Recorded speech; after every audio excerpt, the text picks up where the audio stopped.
Okay, last but not least, Roman. Um, I think like my after seeing you play and having you in my club lessons for several months now, actually several weeks at least, I think my judgment about you is kind of positive. You're very gifted in the sense that you see a lot of good moves in a short amount of time, which makes you an especially strong blitz player. But you have to work on your attitude towards the game because you have the potential to play at like 2000 elo at least, I think, in your current state, and you're just 10 years old if I remember correctly. But your attitude towards the game is lacking sometimes because you play a lot of superficial moves over the course of the game. In this game, you missed a lot of forced wins actually, or better continuations, and you even managed to get into a losing position because you just didn't think about the position. You just didn't invest the time to uh, to play the position properly. And what I also saw on your notation sheet is that you ended the game with more time than you started it. So you had 90 minutes when you started the game, and you ended with 103. So you managed to gain 13 minutes over the course of the game. Okay, you can subtract the 30 minutes you get after move 40, but you only thought like you only used 17 minutes of your time, or maybe some more minutes. 17 minutes, 20 minutes uh, for I don't know 60 move or whatever. So you didn't even think 1 minute per move, which isn't enough to. Oh, it shouldn't be enough to win a game. Let me show you a few key positions. After c4, e5, g3, c6, bishop g2, d5, your opponent played b3, and this is something where you should at least stop and try to think about the position. b3, I've never seen this move. This is a horrible move, but you should try to understand why it's a horrible move. And you can see that this diagonal has opened up now, so you can just take on c4, and if white takes back, there's queen d4, and suddenly white drops something. White drops the pawn on c4. So you just win a pawn with like no effort at all. And white can't trap your queen because here after bishop b2 there's queen a2, and white will never ever trap your queen in this position. So even just after 4 moves, you had the possibility to win a pawn by force. When does that ever happen? But for this, you have to be focused on the game and use your time accordingly. Especially when your opponent plays something which looks highly unnatural, or which you haven't ever seen in your life. You just developed, and after d3, there's still the possibility to take it. Like you wouldn't have won directly, but still this position has to be much better for black because black controls all of the center. Maybe like bishop c5, and white is struggling to protect the pawn. He can try some knight h3 tricks because if you take immediately, take and bishop f2, there's a weird move bishop c8, but I think it works. And suddenly black, well, at least loses the b7 pawn and the c6 pawn for some weird reason. So you have to pay attention. But you can just castle, and now you have renewed the threat of bishop takes h3. But still, you played like just a random move, e3, and now knight bd7, and now you give a check, so you lose a tempo. And after several moves, e4 is a horrible decision for white because it locks in the bishop, by the way. Takes, knight e3 check, okay. Your strategy has paid off somehow.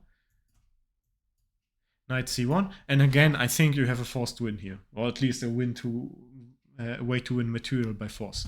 You can at least either play queen d4, or, well, queen d4 attacks the pawn on f2 with mate and the rook on a1, or maybe you can just take on f2. Why not? Because of the king f2, there's queen d4 check. You just win material by force. Like, nothing to do here. White is just dropping material for no reason. And these are the possibilities. You have missed at least 3 possibilities to enter a very good or even winning position by force. And this is like the drawback from your style of playing. You miss these opportunities because you just don't pay attention to some details in the position. So these opportunities just go by and you struggle to convert your advantage. If you jump forward some moves, fast forward to this position, even then, rook h2 e8, like from a superficial point of view, this is like a natural move. You bring the rook into the center, you kind of protect the e5 pawn. Okay, good move, right? No, it isn't. I think it's a like mediocre move at least. Maybe you could just play h5 here with the idea to play h4 and weaken white's kingside even more, because the knight on d2 is still pinned. And I wouldn't really care about the pawn on e5 because it would actually just open the e-file for a black rook. Then the rook on e8 would make sense if white takes on e5. But still, why wouldn't you just attack white's king? Rook h2 e8, it's a superficial move. In German, we call this Schablonenzug because it just follows a random pattern and doesn't really fit into the position. The next move, the same thing. It just doesn't fit into the position. And here, I think here was another good opportunity to play h5. But still, you decided to exchange queens. And even this, you should have calculated that it doesn't really work because white can just challenge your control of the d-file. And he successfully does this because after this exchange of rooks, white's knight on b1 is actually perfectly placed for defensive purposes for now. What you should do, and what I have, I've drawn some arrows here. What you should do is definitely improve your knight on f6. He should like try to attack the white weaknesses. For example, the pawn on f3 or the pawn on a2. So you can like try to annoy white at least some bit. It costs time, but you should definitely activate your worst pieces. This is one of the 3 questions we talked about in the lessons on Friday. Which is my worst placed piece? It's clearly the knight on f6. He does nothing. But you decided to activate your king instead, and this is where you actually lost the game. King a5. Your idea is kind of cute to activate your king. For this, king c5 would actually have been better, I think. Why not play king c5? White still plays a3 to stop your king march. And here, if you had your king on c5 now, then white couldn't just threaten mate. But here, again, I think you played very quickly and you just missed this idea from white. This was another of the 3 questions we talked about. What is my opponent planning? Prophylactic thinking. You should at least acknowledge your opponent's threats.